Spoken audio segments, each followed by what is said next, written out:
Hey, everybody. It is Monday, May 29th, 2023, and you are listening to episode 14 of Black Box Signal.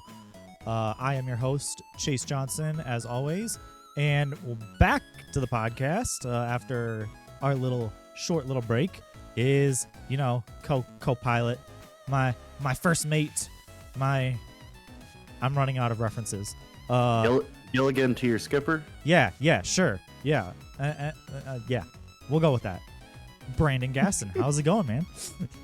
Good, man. I was starting to get worried you weren't going to have me back, but then I realized, how could you not have such an esteemed podcaster such as myself back? Well, like last week we said we fired you, but it turned out that was a breach of your contract, and it would have went to court, and, we make a lot of money here. We make a lot of money here, so, there's a lot of entanglements, a lot of sponsorships. As you drink a Dr. Pepper. Yes, sir, man. Dr. Pepper.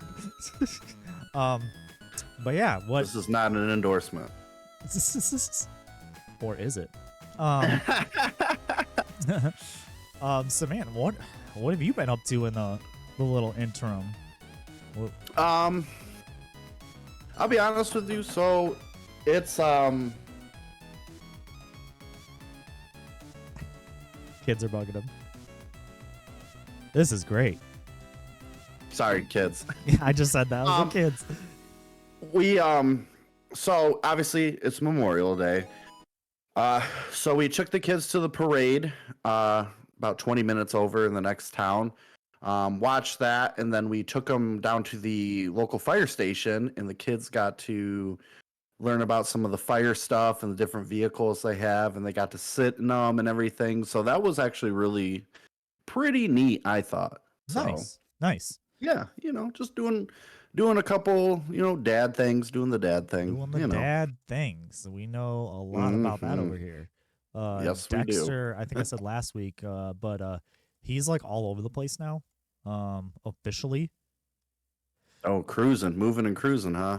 Yeah. So he is just all over the place, doesn't want to be like in a stand-up toy anymore. He just wants to move and move and move and move. And he's obviously eating a lot more, so that just gives him a lot of energy. But means he's sleeping through the night, so is he eating like proper food now, or like is he still just bottle feeding? He's eating actual food now. Sweet. Yep. Yeah. Yep. He's been eating. He still does the bottle and the boob, but for the most part, he does at least like 2 meals a day of food. He's chunking out. He's got that bulk. Guess the fruits, right? My kids loved the fruits. They hated the veggies. He likes actually anything you put in front of him, just about. Mine was always the bananas, and when I would feed Eli, I would give him a spoonful of the bananas, and then I would eat a spoonful of the bananas, because I'm not even gonna lie, they're pretty good, man, for being baby food. Yeah. It's the apples just taste like applesauce. Straight up, yeah. They say you're peaking a little bit, but I turned you down a little bit, but I don't know if it's your gain. Maybe, I don't know. It's been a hot minute. It has been. So. And we never said we're professionals. That's what you say. Yeah, I don't claim to be. I'm an esteemed podcaster, but that doesn't mean I'm a professional by any means. Oh, well. So, but yeah. So we got a lot to catch up on. Probably. Why don't we go ahead and get into some games? Does that sound good? Oh yeah, that definitely sounds good. All right. Look at us, up in the production value. So yeah, what have you been playing? I guess I guess I'll let you start with what you feel like starting with. So this is gonna be kind of old news now because this was supposed to be way back, but for my son's birthday, I got him the new Kirby Dreamland Deluxe, and actually pretty fun, dude. Solid. It's a Kirby game. If you ever played a Kirby game, there's no way you could hate a Kirby game. But this is actually pretty cool. So it reminds me a lot of I think it's called Kirby Superstar that was on the Super Nintendo. And me and our friend Slick, he had this game, and me and him used to play it all the time. And we used to play it not even for the actual game because it had mini games in the game, and me and him would get competitive in those. So they added that to this, which was pretty cool. A lot of them are the same games from mini games from that game. They just renamed them. And the new feature is Kirby games are typically usually like a single player game. This now they have it up to four player multiplayer. And all four players can be Kirby's, you're just a different color, or you could Nice. be King DDD, you can be Meta Knight, Waddle Dee, like so Oh, yeah, okay, cool. it's pretty fun. I'm trying to think what else. Oh, and then they have like the super power-ups, which are kind of cool. And usually you have to, if you get one in a level, you have to use it to uncover like it's like a rift or whatever that opens up and takes you to an extra stage in there, to where you can get these. There's these like little, they look like cogs or something. If you collect enough of them, it unlocks stuff or whatever. And so usually if you find like the little rift and you go in there, get through the stage, that stage, and then the boss stage after it, and then it spits you back into the level you were in. You usually get 2 cogs for doing that, so it's kind of advantageous for you to experiment a little bit with the superpowers that they give you, which is kind of cool. Um, so that's been pretty fun. We've been kind of like on and off on that. What we've really been kind of getting back into, surprisingly, is Smash Brothers. We are getting on a Smash Brothers kick again. Okay. So we've been going ham on that. So that's been pretty fun. Um, yeah, so yeah, that's been a lot of fun, dude. And my son, mad trash talker when it comes to Smash, dude. He like Oh no. talks some mad trash talker, and I'm like, bro, you were a kid. I'm about to put you in your place. Let me get Bowser out real quick. I'll show you who the real Smash champ is. Dustin, who was on the podcast last week in the chat, says I'm itching for a new challenger. Oh boy, what is? Oh, we gotta have this conversation real quick. Who's your main? My main? Yeah, Falco. Falco. At least, I mean, I gotta go back to like Melee standards because like Melee was when I was like really last super into it. But yeah, Falco. Mm-hmm. I wonder who Dustin's is. Obviously, clearly mine is Bowser. I love me some Bowser. Close second was always Marth, but now they have Lucinda, who's just like Marth, and I like her way better. So Dustin says Samus mostly, but I have others. So my 3 were Falco when I was playing solo. When I was playing a team, because it was cheesy, shout outs to Zach, who we hopefully will be having on the podcast here in like a week or so. But he would play as Link, and I would play as Young Link, and we would be that was our team. The was our Link team combo, and I was like playing as Young Lord. Link, because I felt like he was better. And then I also played as Mewtwo, which was like a really weird one. Those are the 3. Everybody hates the Mewtwo, dude. Yeah, so those are 3. And then of course, like back when they first came around, like I tried like playing as like Roy and Marth, and I liked them, but I was like, dude, I'm so good with Falco and like Mewtwo and all the other ones. So yeah. Slicks was always Roy. He played as Roy a lot, and he was really good with him. Yeah, it always was interesting when the finals would come down to like a Falco player and a Fox player, because then you get those like Dragon Ball Z fights, and we would get it wouldn't be that good, but we would get like that quick where we're just zipping around the level, and yeah. Oh man, dude, we had a match over the weekend. It was Falco, Fox, and Wolf. The 3 characters from the same franchise, all going in a 3-way death. That was ridiculous. The reason why in Melee I always want Falco over Fox is his gun fired slower but did more damage. So it wasn't shooting as rapid as Fox's, but his bolt did more damage. Because he was taller, his kicks had more reach than Fox kicks, because Fox and Wolf and that character, they all like pretty much, they're like heavy kicking characters.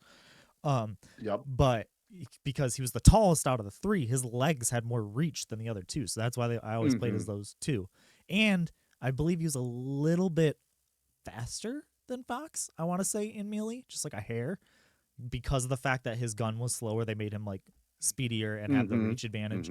So you'd play a little different. Who plays Mr. Game and Watch? Because I don't care about anybody else. I just want to fuck around.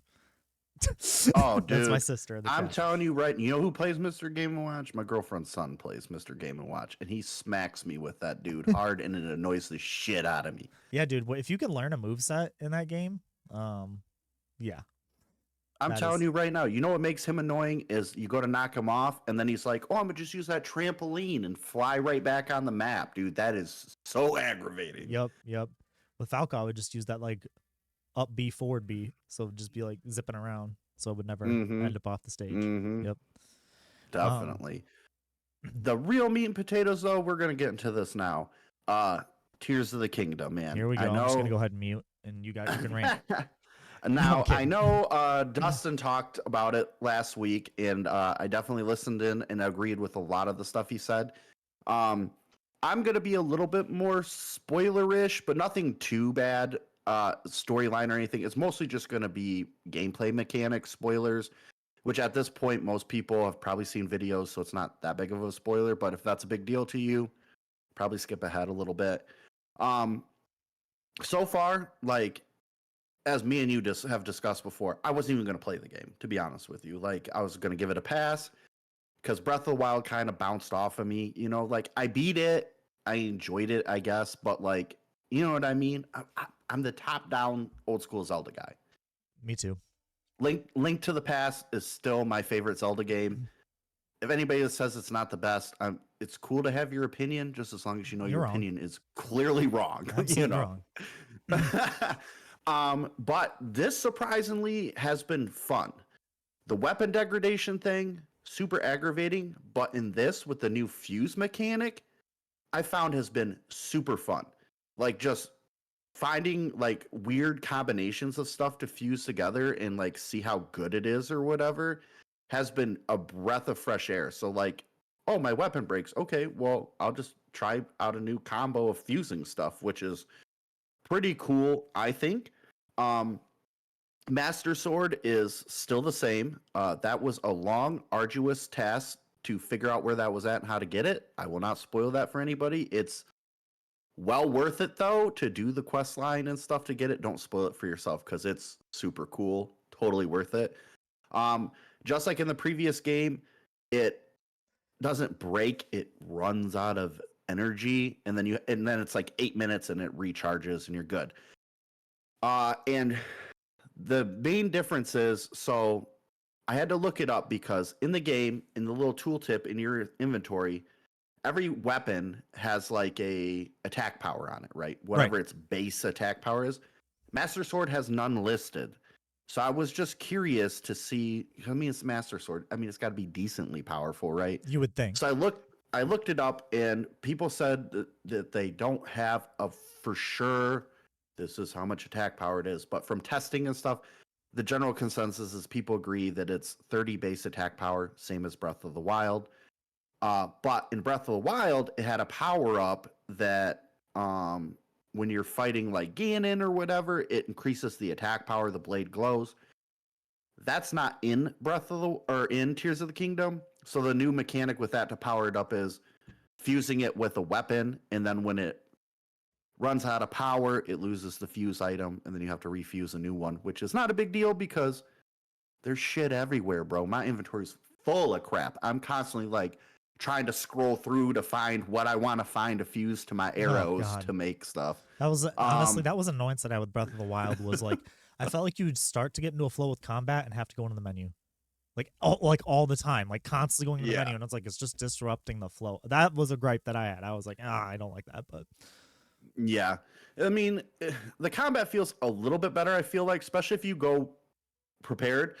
So like usually I keep some unfused weapons, but then I usually generally make like 2 or 3 fused weapons to keep with me. So when I'm in combat, if one breaks or whatever, I can change it up and I don't have to constantly be going into the menu because yes, I agree that is super aggravating.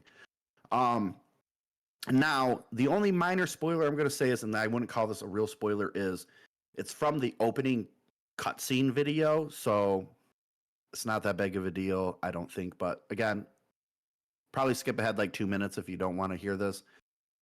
So the opening cutscene is you and Zelda. You're exploring this cavern underneath Hyrule Cavern, and bro, let me tell you what. You come across Ganondorf, and my exact words out loud were, "This dude is Dracula.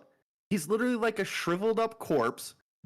And then he comes back to life, you know what I mean? And it's like, I was like, yo, this is literally Dracula. This is a Dracula movie. Like, what is this? Like, that is totally the vibes I got.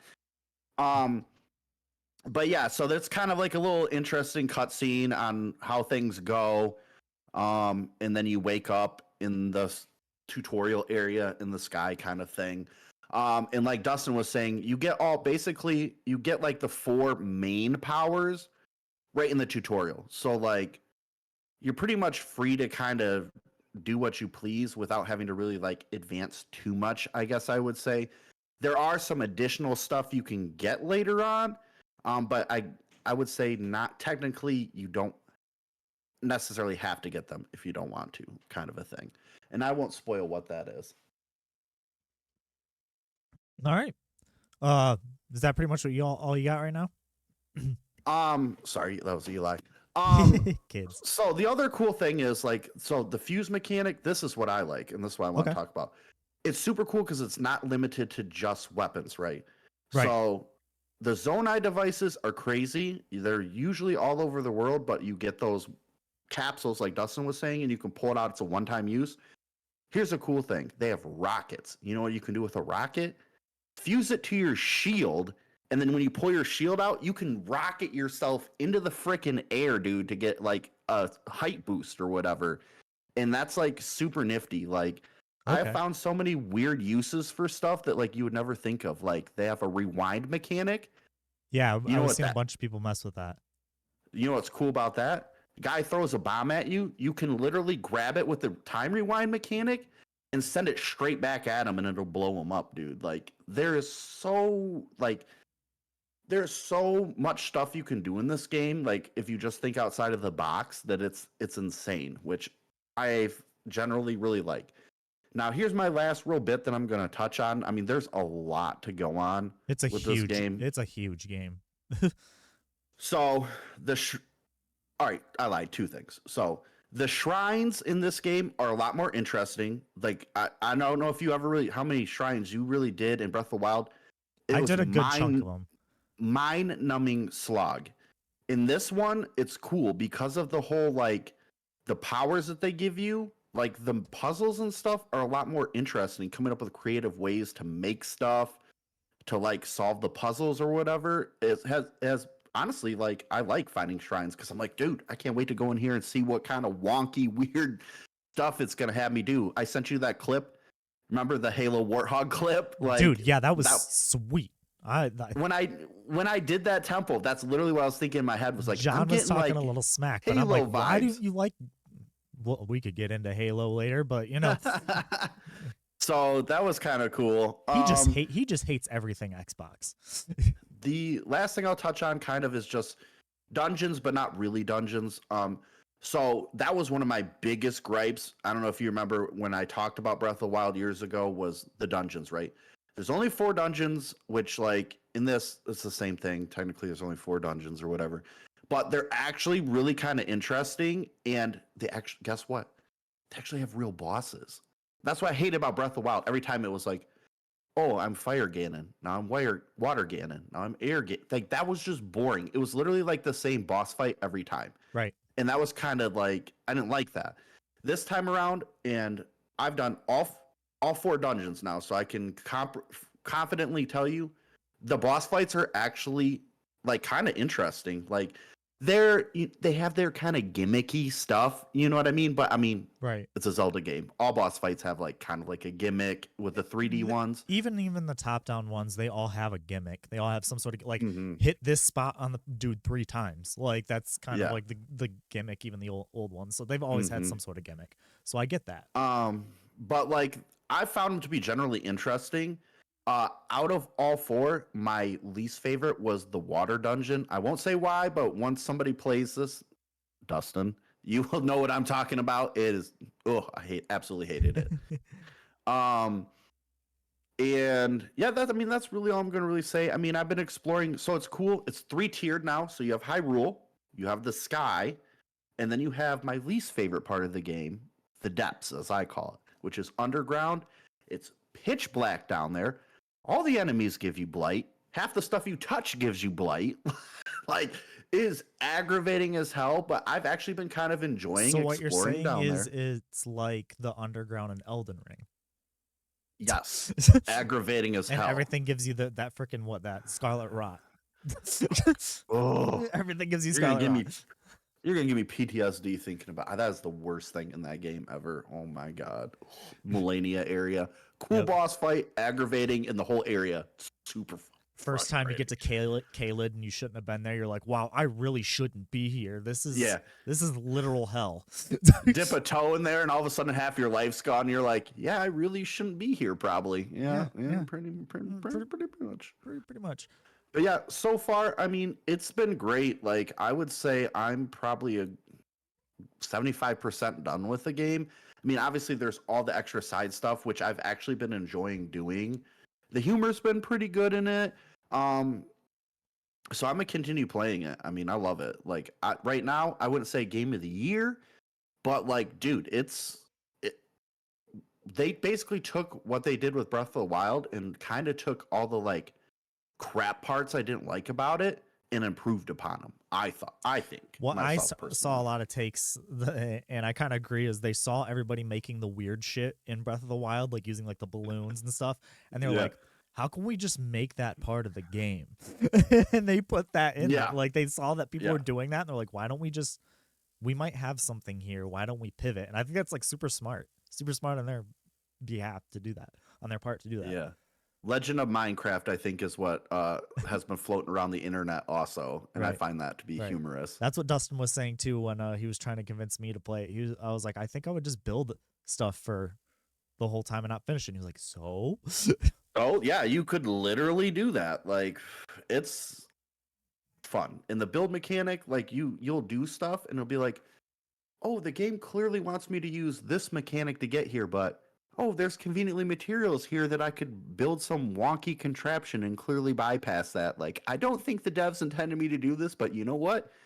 If it ain't broke, don't fix it. Right, right. I have been kind of playing a little bit of the same old. I got one new thing to talk about. And I kind of just tried it out because I saw an opportunity to try it out, so I said, why not? But we're gonna talk about Stranger Paradise first. I am probably like seconds away from bouncing off that game. Um, I the story's not grabbing me. So you know me. I'm a story first, gameplay second. Yeah. So if the story doesn't grab me, but has good gameplay, I'll stick with it. And if it just has a good story, I'll stick with crappy gameplay. So the story isn't gripping me. It plays like we've talked about. It plays like a Souls. It's like their take on a Souls. So it's made by it's made by Koei Tecmo. So it's not actually made by like Square in house. Square's publishing it. But it doesn't play like a good Souls game. Oh yeah. Like it plays like a competent one, like an all right one, but it's not enough to make me like feel like I died. I played it on stream 2 nights ago, and I died at a boss fight. And instead of like trying again, I was just like, huh. All right, well, I guess that's the stream, guys. And like, I just didn't care. I was just like, it wasn't like I didn't think I couldn't take on the boss. It was just like, I don't really care to beat this boss because the story's not gripping me. I'm not having fun playing this. Why That's do I not good. like I don't know. Like maybe I'm kind of quitting too early because I'm like super early in it, but I don't know. It's just it's every time I turn it on now, I'm like, all right, I'm gonna play some of it. And then I'm like, or I could play Trackmania, or I could play Grand Theft Auto Online, or I could literally play Yeah. anything else that would, be a better use of my time than to play Stranger Yeah. Paradise Final Fantasy Origin. It's never good when a game starts to feel like a slog. You know what I mean? And it's not even Like, that far in. I've done like 2 of the story missions. Like, and oh, here's the thing: like the map marks like that when you get to this point where it starts opening up all the other missions, like side missions, but it doesn't tell you which one's a side mission and which one's a story mission. oh, that's rough. So, That's like, weird. as someone who's like me, who when I get into a game where I'm like, especially the first time, that I'm playing through a game, I don't do many side quests. I like to follow the main Mhm. story path. That's just me. Unless I find the side quest super engaging, I usually kind of skip them. Stay away from them. Yeah. Yeah, at least the first try. If I play it again, then I might do them. But so I'm trying to, like I do with most games, mainline the story. But I don't know which one to pick because I don't know what mission is the story mission and which one is just a side mission. So that's super frustrating. I don't know. I think I might need to go back to Like a Dragon Ishin for a little bit or something else because this isn't doing it for me. Frustrating. Yeah. And like I said, it plays like a Souls game, but it doesn't play like a good Souls game. Like it plays like Is this? Do you think this is going to be a game that ends up on the wall of shame where you like just don't finish it? oh yeah, for sure. 1,000%. Like that's not a wall of shame that on me. That's a shame on the game. There's two different walls of shame. There's a wall of shame on me, which is just the backlog pile because it's like I'll eventually get to it. That's kind of my shame. But the wall of shame is like you had a chance and you kind of didn't. And that's the thing is like I hear all these things like later on the story gets like wild and goofy and it's like I want to see those things, but I'm not having fun to see those things. And Yeah. the structure is like literally putting itself in its way for me to do that. So yeah, I don't know. I don't even I took it out of my PlayStation. So special guest Brandon's mom on the podcast. So I don't know if I'll stick with it. I'm very close to bouncing off it. I'm definitely gonna put it down for a little bit and play something else. But Yeah, definitely.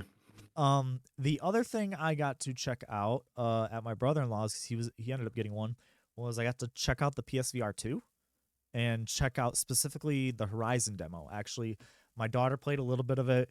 Shauna actually played some of it because I wanted to see what her reaction was going to be like because she's never done anything in VR. And then I played it. You're kind of just walking around in first person.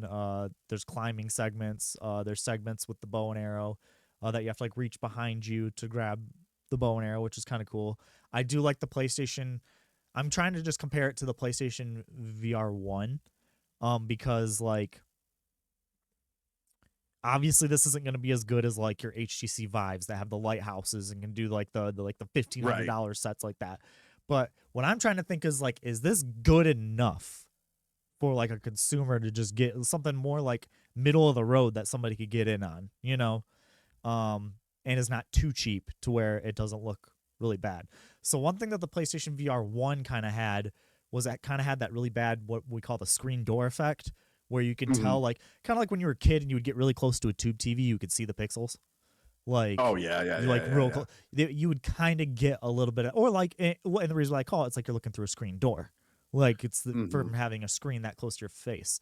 This, I felt like I could still see it, but it was way, way, way, way, way more minimal. And also the 3D, because as a slider now to adjust, like I was able to take my glasses off and then kind of adjust it to where like, oh, it's blurry. Now adjust it, and now it's clear. And that also adjusted. Nice. It also adjusted. It had a button on it to where like, because my brother-in-law was setting it up, I clicked it and then the cameras turned on and I could see the room. So I wasn't in complete black, like not knowing what's going on. I could turn it on and I could see him. He'd be in black and white, but I could see him. You know, I would so I wouldn't run into anything. And then I could click it back on. But the little slider also adjusts, which I don't think the PlayStation VR had this very well. It adjusted the 3D because it actually has depth 3D. Okay, that's interesting. So when I was playing the Horizon VR, you start off in a boat. And you know you're just looking down and like you're sitting in the boat and you know there's water all around you and the water looks great. You look up and the trees actually, you can actually feel that kind of sense of distance. And I will say, like, as someone who's been like a skeptic of VR, this one is a very good version of this. Like now the whole thing is like, can they back it up with the software? That would be cool. But this one is a very good one of these that won't break the bank like some of the other ones. So I don't know. I enjoyed it, but that was going to be my question: is for the price tag, do you think it's worth it? $550, no. I still think that's too much. Now, Black Friday this year, I've been seeing them in stores. I saw 5 PS5s at a Target and 2 PlayStation VRs on the shelf. PSVR 2s. So they're out there. So I think they'll be easier to get this holiday. So maybe Black Friday deal. But or just maybe a price drop. Drop that thing to at least drop that thing to the same price as the PS5. I think. Yeah. At least chop that $50 off. But it was fun. It was cool to check out. It was a cool experience. It was better than the Meta Quest or the original Oculus Quest that I tried out. Way better than PSVR 1. And the PSVR 1 was decent. But this one I think is definitely a lot better. It's a really comfortable headset too. Oh, that's good. Like it adjusts the back of your head. It's got earbuds that come down. He had good enough speakers, and I wanted to still kind of hear him, so I had him kind of hanging out. But it has its own earbuds that kind of tuck in, and you can put them in, and you've got sound. Yeah. The controllers weren't those PlayStation Move controllers that were terrible. Yeah, from way back on the PS3. Like they're like, just have PlayStation Move controller. No, those are awful. But yeah, it was fun. And inside out tracking is super smart. Instead of using the things to track you, having cameras shoot out, like scan outwards to tell you, is really, really smart. I know they're not the first to do inside out tracking. I know that's how the freeform Meta Oculus thing does theirs. But it's cool to see it on, getting adopted because, like I said, like the Valve one that's like really, really good still uses the big lighthouses that you have to like set up around your room to like scan your room. Oh, and yeah. It's just like, that's just a pain in the ass. That's never going to take off. That's going to be like a niche thing. And that's the other thing I was thinking about this. You don't need the PlayStation camera with this one, where the last one you did. So like making it as easy as possible to get into it. Like, and it's one cord. The last one I think was like 2 or 3 cords that came out. Just one cord that runs. That's probably the only annoying thing. If they could get it wireless, that would be the game changer. But that I could imagine that battery life would be terrible in that. Yeah. Yeah. I mean, y'all can't even get the battery life on this. On the controller. You know what I mean? On, so like, yeah. Oof. Jesus Christ, Sony. That's why I won't buy one of their like nice fancy controllers, because I'm like, okay, you added all these features that are just gonna make the battery life even worse. Like, nope, no thanks. No I have like the vibration and like the triggers like turned down to the absolute lowest setting. Everything turned to dim, like, yep, to make it last the longest, and it's still like is hardly anything. And then the other thing I've been still playing is Season. I've continued to adore that game. I said last podcast that's like, speaking of game of the year, that's my early contender still for game of the year. Yeah. We just got to a thing where they have these things called these memory flowers that I guess that pendant that we got in the beginning, I guess, keeps us from losing our memories to these memory flowers. Okay. We're starting to learn more about what is going on in this world. So, I stream that. So go check that out. But I continue to be fascinated by that. But that's kind of all I had. The biggest thing that I had was like the PSVR section. So, why don't we go ahead and get into some news, because we've got quite a bit. Sounds good to me, man. All right, so the big thing from last week was I watched the PlayStation Showcase and literally wrote down every game that they announced. We're not going to go over every single one of them, but the few that jumped out at me, good or bad, was the first one on this list is Fair Game with a $sign at the end of it, so maybe it's Fair Games, but it straight up looks like a Payday ripoff. So oh god, like, and Payday's good. Like, I'm not talking shit about Payday, but I'm like, if you're like, it doesn't even look like it's trying to do anything different. It looks very much like you just wanted to make a Payday and you made a Payday. Helldivers 2, that's pretty big. Ghost Runner 2, the Talos Principle 2 was announced. Those are a lot of sequels. Foam Stars is quite literally PlayStation's attempt to make a Splatoon. Only it's with foam instead of paint. The ink. Oh, yeah, and God. you don't go into the like, I didn't see a mechanic to go into the ink, so it looks interesting, but that's kind of Uh, like funny. It's like, okay, this is quite literally Splatoon. It even is like Right. bright and colorful like Splatoon, and it's like, yeah, Like, they definitely. it's one of those, like, Me and you're not Dustin were even trying to watching play it it at. off. We were watching it at the same time, and he just stood up and looked at me and was like, uh. It's that meme of somebody looking over the shoulder copying the homework. Like, Yeah. Oh, yeah. this one will have you excited for I don't know why, because Oh, you're yeah, baby. Metal Gear Solid Delta. They're calling it Delta. This one, a Snake Eater remake. Yes, buddy. The worst Metal Gear Solid is getting remade. Which, Wow. coming to think about it, if you're gonna remake one, you might as well remake one that you're gonna have to fix. So maybe this is a chance for them to actually turn it into a good game. But I'm hyped because I liked Snake I know Eater a you lot, do. but I would have been way more hyped if it was OG Metal Gear Solid from the PS1, because that is my all-time favorite. So my all-time favorite is Sons of Liberty, the second one. I really like the second one on PS2. It's so good. It's so good. It's even cutting out like why? Just because Raiden's in it? That's the only reason you don't like it? Like, I don't like his character. I'm sorry. and Metal Gear Rising, the solo game is in, that pretty much built the foundation for Nier Automata. So like that is literally how that game plays. So yeah, you need to go back and play Metal Gear Solid 2 now, that because I used to be that guy that hated Raiden, and then I went back and played it, and I was like, no, this is where the series peaked. It's right here. Right here is where the series peaked. Then there was 3, and then there was also 4, which 4 was not that great either.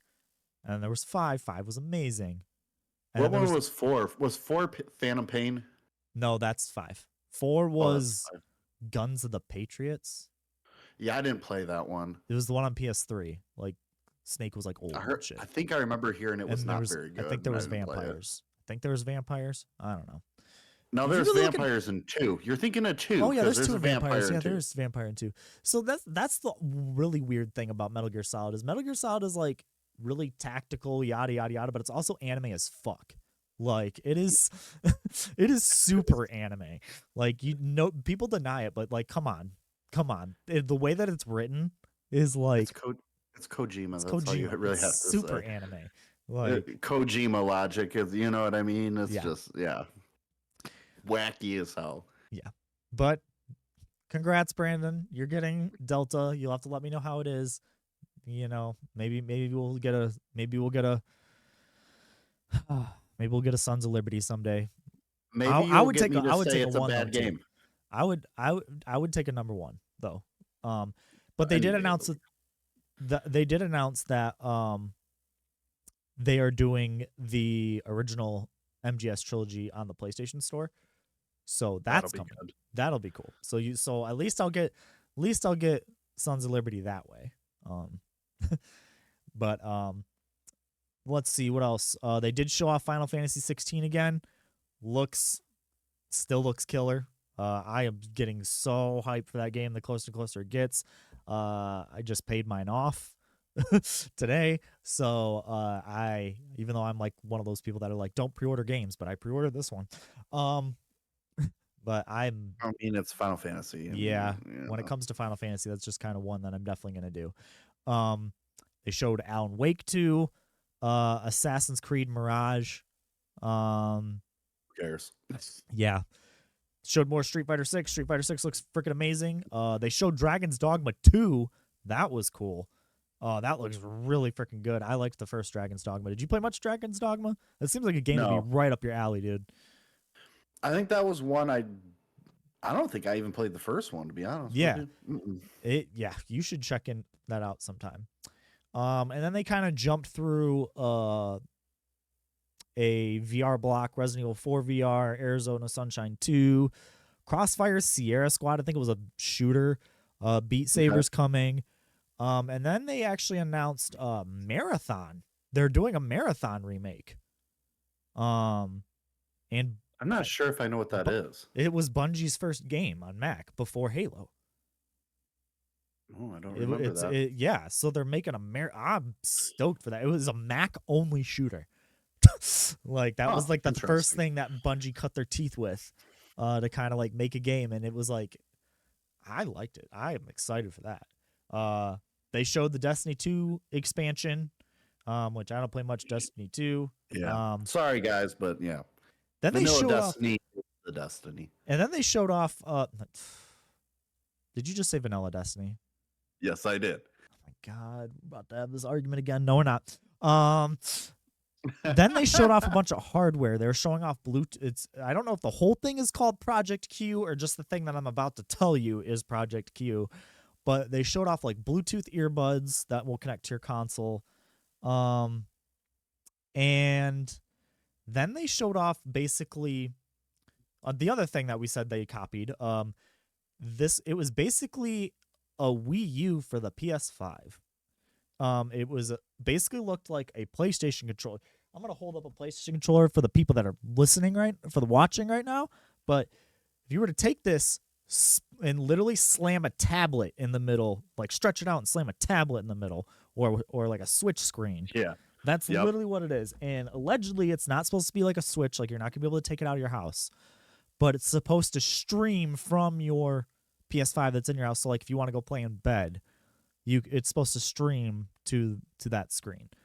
It literally, they didn't even actually show it. They showed like one of those like digital mock-ups of like like they always do in all their commercials where they show like it, that's all like computer animated. So it's like they just showed that, but I don't know what do you think about that? I remember when I sent that to you.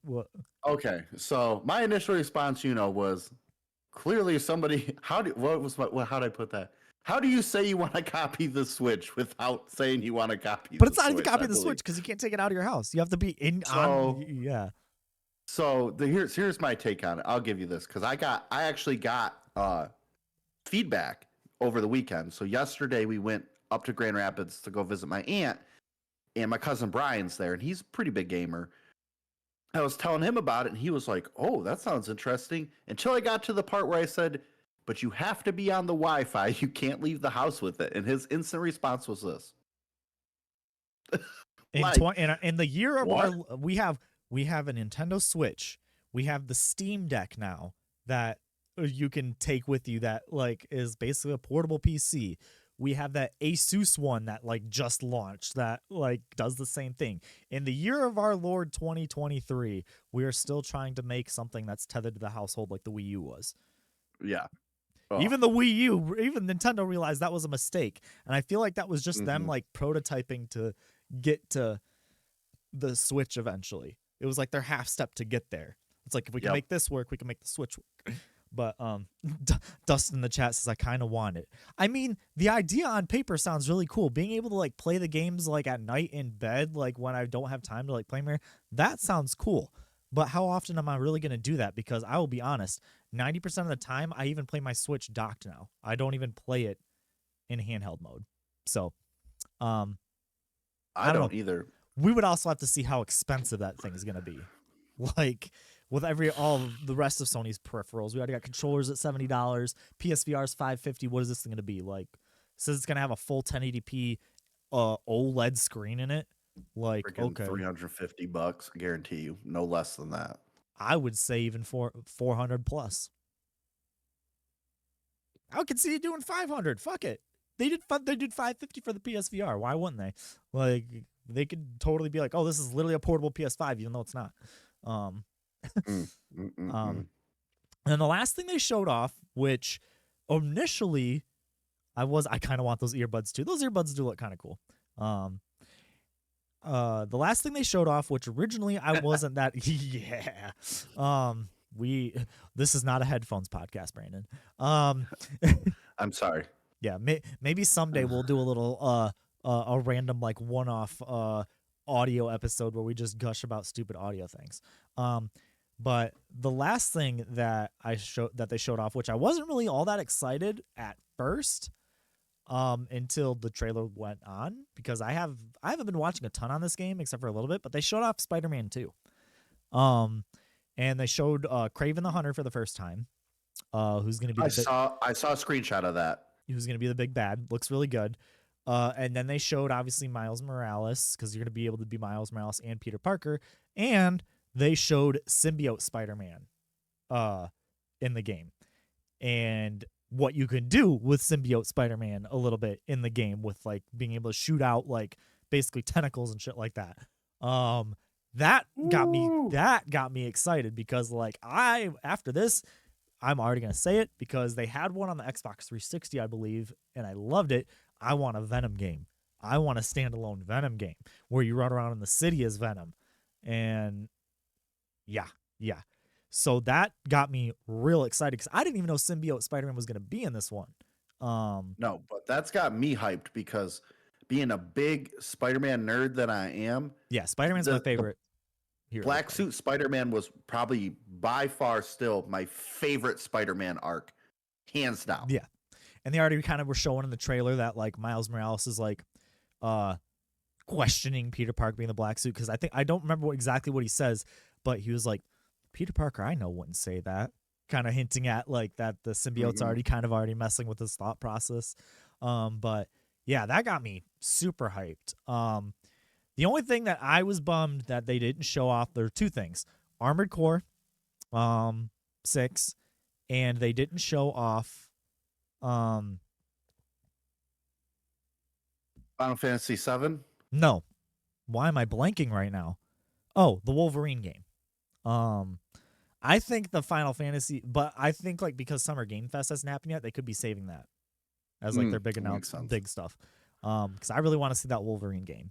And then yeah, maybe Final Fantasy 7, because that was supposedly supposed to come out like this Christmas. That was supposed to be the big thing this year. Was like we got the pixel remasters on console, we get 16, and then at the end of the year, like November-ish, December time, we get Rebirth. So, I think we still might see a little bit more come out of Sony still, because they said this was a showcase. I was kind of paying attention to this. They said this was a showcase, not a state of play. They always call their things the state of play. So maybe their big one is still coming. Okay, so that would make sense then. Yeah. Hopefully, I could be totally wrong on that, because we are right in that window where all these events start happening. So this could be the one that they do and be the first one to kind of get out and be the first one to just get their stuff out the door, or maybe there's more coming. I don't know. But that's kind of all I have for the big Sony block. I don't know. You didn't really watch it, but what did you think about like the stuff that I mentioned, and was there anything that maybe you wanted to see? Honestly, like looking at the list and stuff and like what you're talking about, like it sounds like it was a pretty good showing. Now, I know you didn't really mention this one, but I'm going to mention this because my son absolutely loves this. A new Five Nights at Freddy game. Yeah, like, my daughter loves it too. The creator's problematic, but probably would go ham on that. Yeah, my daughter's into it too. But yeah, I think it's solid, dude. Like, I mean, there's some kind of hit or miss stuff like a lot of Destiny indies too about, that looked really good. I just can't remember like from this list which names go to what right now, because they all kind of run together. But yeah, it was overall, I think it was a pretty decent showcase. Yeah, pretty solid showing. I feel like they came out with the guns out, so you know I'll give them that. Yeah. All right, and now we're going to kind of get into the news proper. We don't have too many news stories this week. We've kind of following up on a few. The Mortal Kombat, Brandon, you kind of watched this. We talked about Mortal Kombat 1 got announced last week. And they kind of, this is according to GameSpot, but it's kind of been everywhere. I've got the list of every confirmed character so far. So now, see, I don't know confirmed characters yet. But when I heard that they were like, we're doing Mortal Kombat 1, I was like, okay. Yeah. Okay. But did you watch the trailer? It's a different take on Mortal Kombat 1. No, I didn't. So you know how like the Mortal Kombat 11 ended with like Liu Kang becoming like a time god? Yep. And he's now like the god of lightning and fire and stuff. So he's basically resetting the timeline. And what they kind of hint at in the trailer, like, Liu Kang's kind of like, and we will have peace in this realm or else. So I feel like they're kind of like hinting that Liu Kang might kind of become this god that's like a little bit of a bad guy maybe? I don't know. That's kind of what the trailer alluded to, was like, because it showed him like being all cool with people at first, and then it was like, and if you don't choose peace, like Prepare for war. Right. Okay. So that's cool. Pirates of the Caribbean. Yes, that was also at the PlayStation Showcase, Cat Quest. um So but so I want to hear anyway, confirmed characters. confirmed characters so far. Obviously Liu Kang, Mm-hmm. Scorpion, Sub-Zero, Okay. Okay. Katana, Melina, Okay. Kung Lao, Okay. Raiden, and Okay. he looks like a young Raiden. Like, because Okay. at the end Okay. of Mortal Kombat 11, he gave up his godhood. So I'm wondering if it's gonna flip to where like Raiden is one of the young warriors now, and Okay. That would make sense. Okay. Kung Lao. You know, there's been multiple Kung Laos throughout the Mortal Kombat Mm-hmm. history. They passed that name down. Yep. So is this gonna be Liu Kang kind of shepherding, kind of like how Raiden shepherded him for the first Mortal Kombat tournament? Is this going to be Liu Kang shepherding either Raiden, or it would make more sense? I think it would be make more sense for it to be Kung Lao because they're Yeah. related. But let's see, and then Shang Tsung and Johnny Cage were the last ones that are confirmed so far. So Oh, those are kind lineup. of like a lot of the classics. I don't know. What's your excitement for Mortal Kombat? Well, I'm excited. Obviously, you've got some of the big names: Scorpion, Sub-Zero. Can't go wrong there. Shang Tsung. I mean, it's Shang Tsung. I mean, can you Right, really have a Mortal Kombat without the big three? right. So, yeah, I mean, it sounds like a pretty solid lineup. I mean, Uh, dude, Mortal Kombat 1 was like the shit that started it all, bro. One thing I'm noticing, no Kano. Um, but Oh, yeah, you did mention that. this is also set, like, it looks like it's set like a long time ago. So Katana is like, I think by the time the original Mortal Kombat 1 kicks off with Liu Kang, she's like 10,000 years old. Like, she's Hmm. super old. Sub-Zero, I think, is super old. I think Scorpion is super old. Like, they're all super old, but then there's Johnny Cage. So that kind of throws everything off. So it's like, it's got to be set then in a time period that clearly has movies, because Johnny Cage is a movie star. Yeah. So I don't know how they're gonna work with that. But I'm super excited. I know my wife is super excited. She's actually thinking about actually coming on the podcast when that game comes out to talk about it, because that's one of the Okay, very few that'd be games. awesome. It's one of the very few games that she would like to talk about. That and probably Tekken, when that hits. But yeah, I'm super excited for it. What's a character from, let's say, Mortal Kombat 1 through, well, no, screw it. Let's just open up to all of it. What's like a character that you would want to see come back if you could have one? Honestly, I was kind of a Reptile guy, to be honest with you. Like, Yeah. I liked Reptile. I mean, Scorpion's my all-time favorite Mortal Kombat character, and he's already confirmed. So, I mean, I'm happy with that. Um, I would say, usually it's one of the ninjas, like Reptile or Okay, I maybe was like about to say it too, Smoke. because I'm a ninja whore too. I literally say it. I like Yeah. Smoke, Ermac in the new like trilogy of games. They made the Red Ninja. They made him super super good. Because his backstory is he's actually a bunch of souls fused together. That's actually Ermac's backstory. So he's Mm. not even like one person. He's a multiple. So all his psychic stuff is because he has like so many like different powers put in him. I really like Rain, which is the purple ninja. He's Yep. really cool. So yeah, if they brought back any of those ninjas, I mean, especially Smoke and Rain, those are probably Noob. If they brought back Noob Saibot, even though he's a joke character, but I bring that guy back.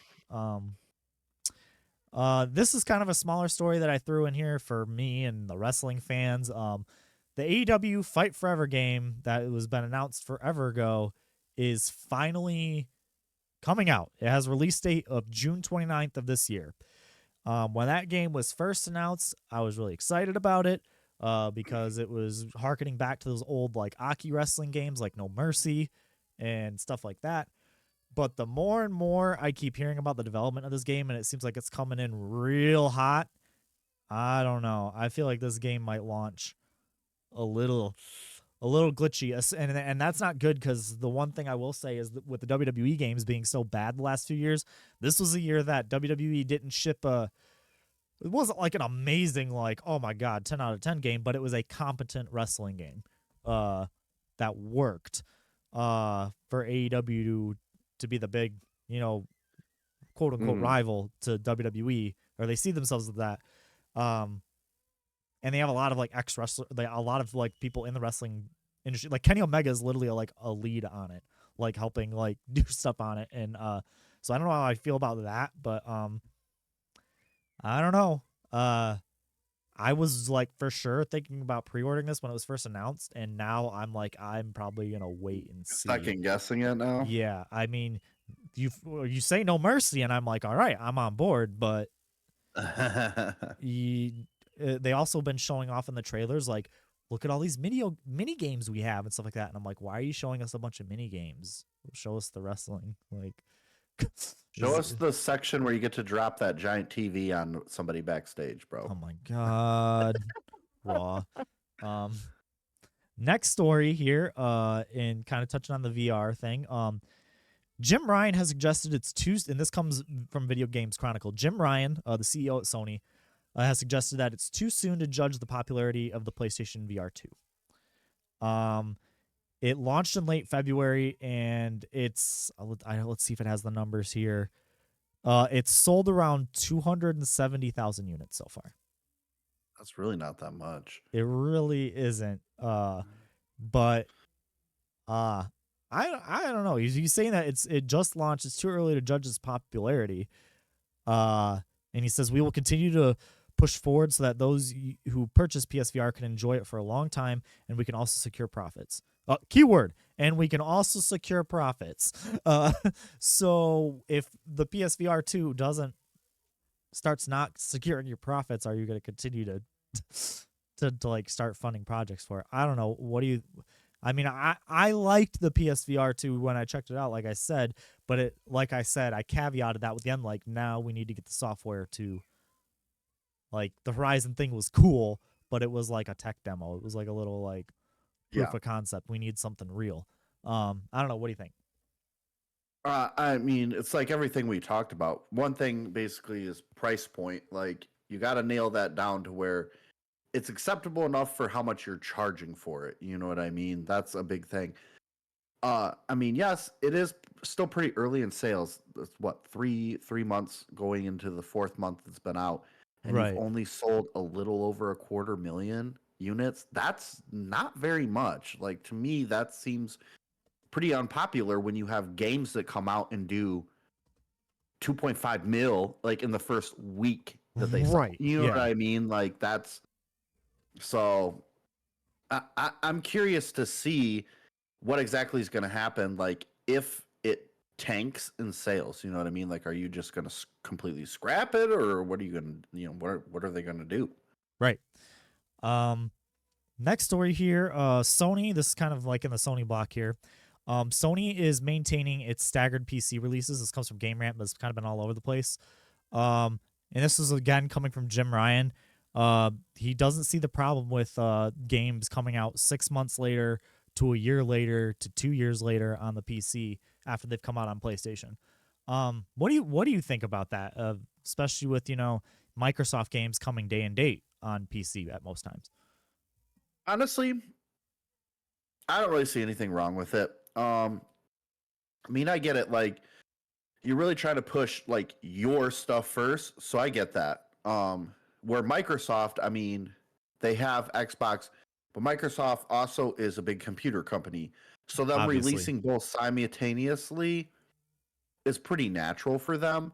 But I mean, honestly, I mean, as long as they're willing to keep, working on being able to port it over into PC or whatever, they've been usually pretty good. Usually it's not like, 3-4 years down the line, oh, we'll release it now. You know what I mean? Like Right. It's usually within like a year tops typically when they release it onto computer. So that's not that bad, I don't think. Sorry, all my PC friends, but I just think it only kind of hurts them if they're trying to like really compete with Microsoft on that platform. But maybe they're not. Well, maybe they're like, we don't really care. We don't see the PC as our primary audience. So maybe until they make their version of Game Pass, I mean, are they really trying to compete though? Yeah, I mean, they to be fair, they have it. It's just not good. yeah, that's well. I'm looking at you, Nintendo. Yeah. Yeah, you don't got anything. So Well, yeah. I mean, the next one I kind of threw in here for you, but also for me because I love him. Nicolas Cage is going to be in Dead by Daylight. Actually, I think he might officially already be in it. really, Oh no, is he the new killer? I think so. I don't know if where I saw a clip, I didn't actually watch it, where they were talking about the new killer is actually really good compared to the last one that came out, but I didn't watch it, so I'm curious now on what he's gonna be if he comes in there. Is he gonna be a killer? Or is he gonna be one of the survivors? I don't know. It says learn more on July 9th, Okay, according to the Dead by I'll Daylight Twitter. But I have to love Nick tune in Cage, on that. so Oh, that's cool. So, I'm a and I know you love huge Dead Nick by Cage Daylight, fan. so that that works out. Mhm. This next one comes from Kotaku. Take-Two has suggested that GTA 6 could be coming out could be coming out in 2024. They're kind of, and Take-Two, if you don't know, is the parent company that owns Rockstar.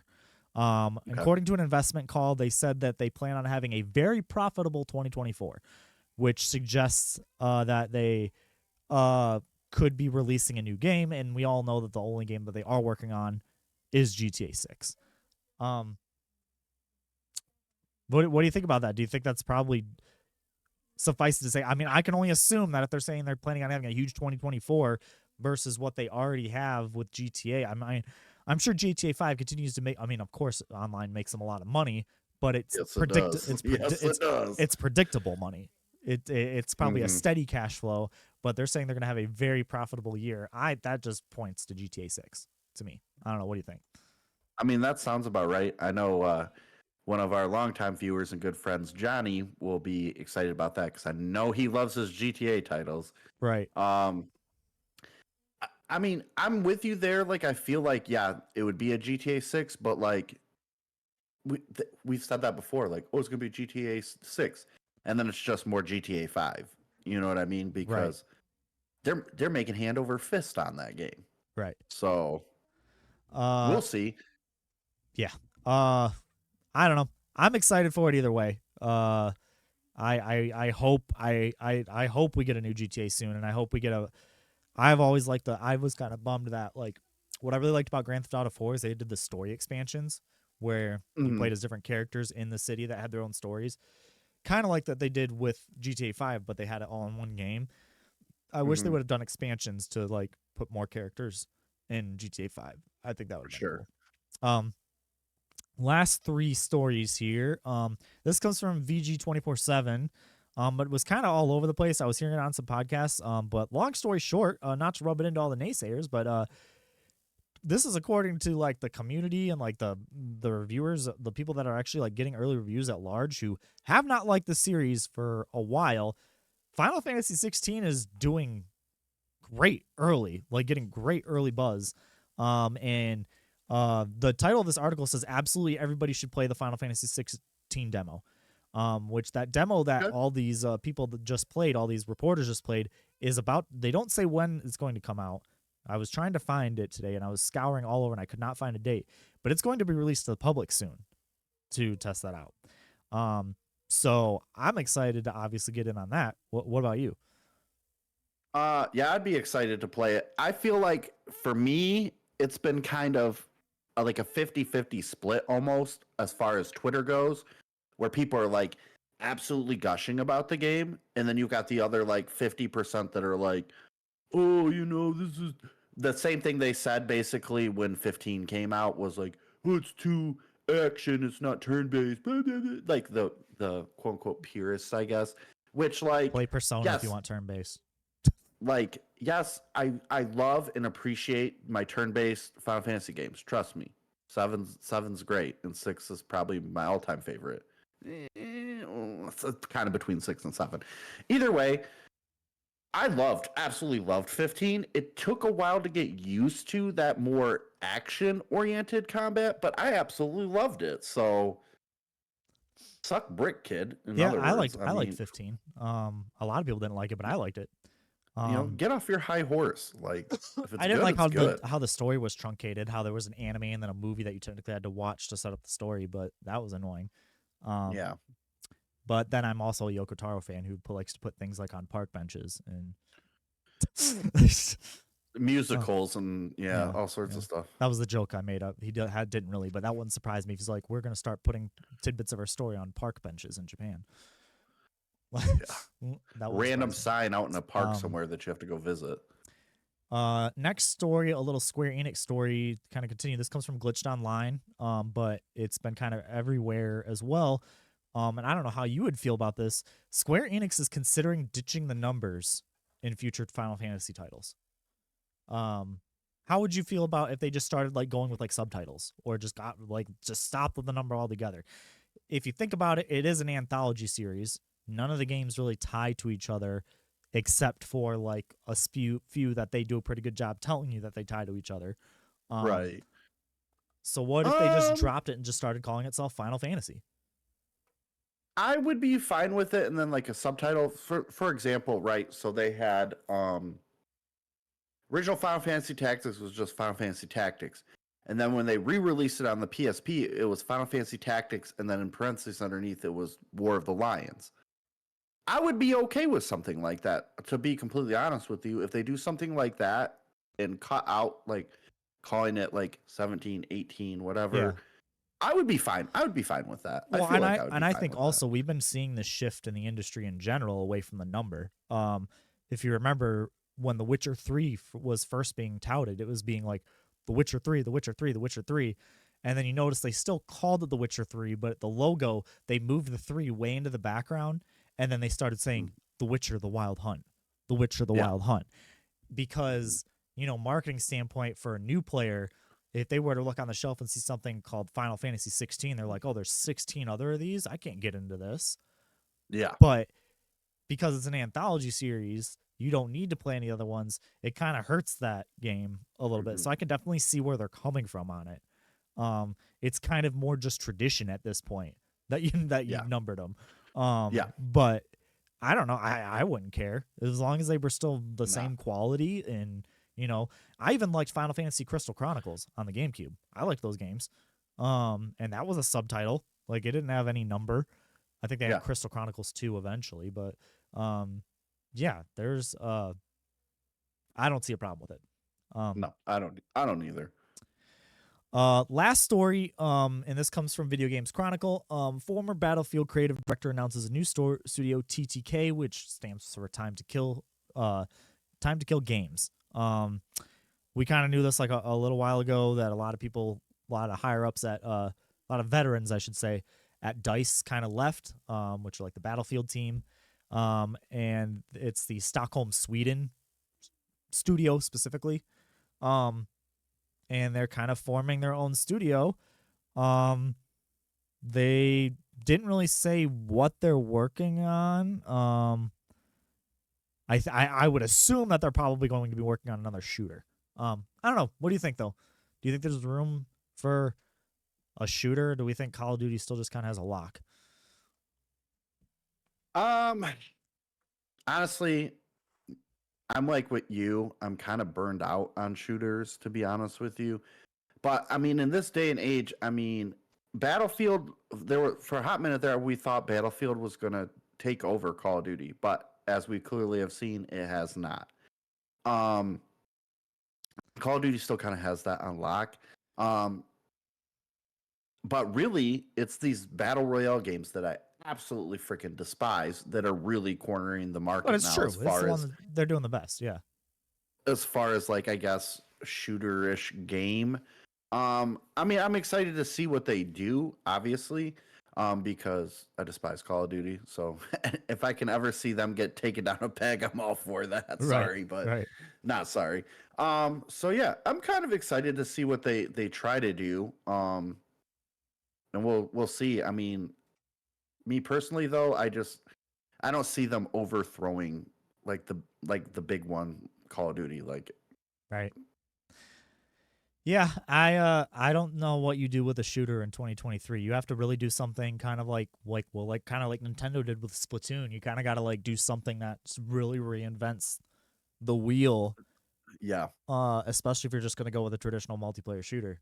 I Mhm. still prefer traditional multiplayer shooters over battle royales, but that audience has dwindled drastically in comparison to the battle royale audience. So what, Mhm. like I said, what do you do in the year of our Lord 20? I said a lot on this podcast. In the year of our Lord 2023, what do you do? What do you do if you're tasked with making a shooter? I wouldn't know what the fuck to do. No, because here's my thing. Which Call of Duty was it that had the like exosuits?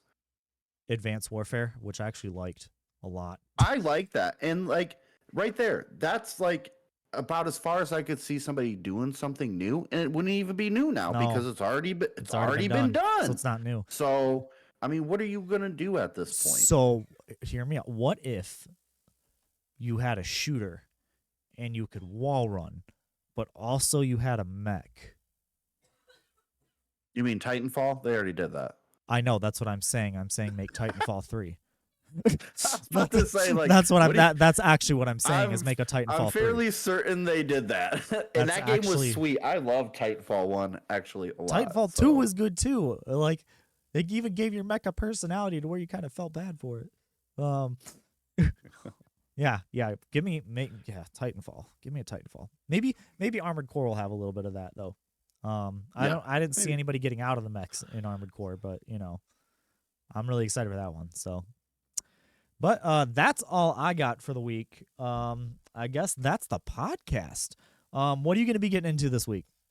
Are you gonna do you plan? I know you haven't streamed in a little bit. Are you thinking about streaming this week, or are you still thinking about? So this week I've got the kids, so I probably won't really stream. I'll probably just be playing more Tears of the Kingdom if and when I get chances to play games.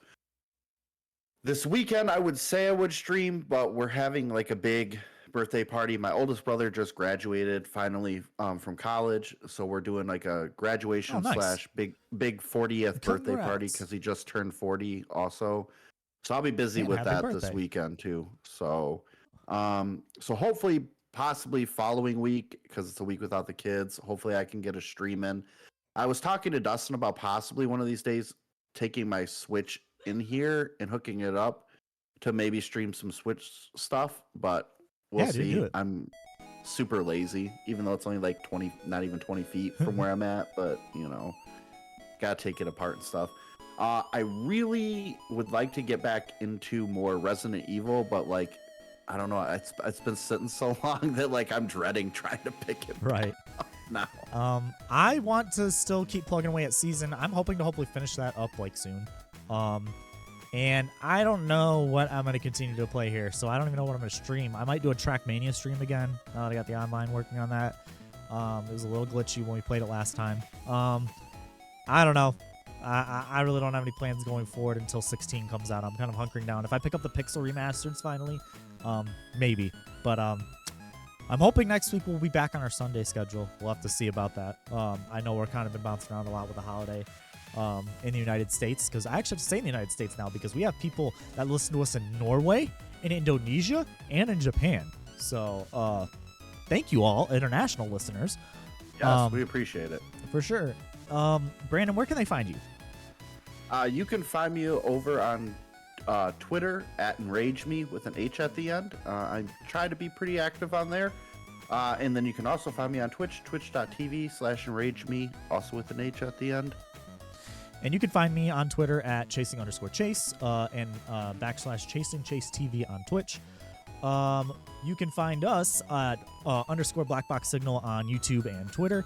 You can find us on Twitch at /BlackBoxSignal. You can find us now on, let's see, what is it? Apple Music, Amazon Music, or Apple Podcasts, Amazon Music, iHeartRadio, Spotify. We're on Google Podcasts. We're pretty much on everything now, officially. So check us out there. And you can also email us. Email us questions about literally anything. We want to start having like a big email section to have kind of fun at the end. So just email us whatever at blackboxsignalpodcast@gmail.com. And yeah, till the next one, stay safe, comrades.